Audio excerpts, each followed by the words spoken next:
Началникот во одделението за специјални полициски операции Митко Пешов е првиот кој се охрабри да даде своја одбрана пред судот од 33 обвинети за крвавиот четврток. Вчера ниту обвинетите пратеници, ниту пак тогашниот директор на БЈБ и носител на златна команда Митко Чавков не сакаа да зборуваат во својата одбрана. Пешов денеска раскажуваше дека пред 27-ми имало разработено неколку планови за дејствување ако состојбата пред собранието ескалира, но никогаш не предвиделе дека масата ќе влезе во собранието.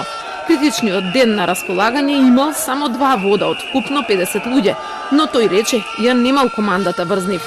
Гледано од оваа дистанца можеби сме можели подобро и поинаку да делуваме, но тогаш постапував најдобро што можев, земајќи ги предвид можностите кои ги имав, до тогашната пракса и ситуацијата која излезе од контрола.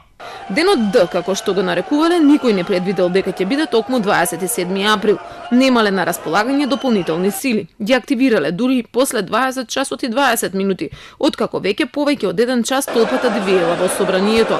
Со Чавков и Михил се слушнал и им ја кажал состојбата. Сведочеше дека никој не му рекол да има пасивна употреба на сила.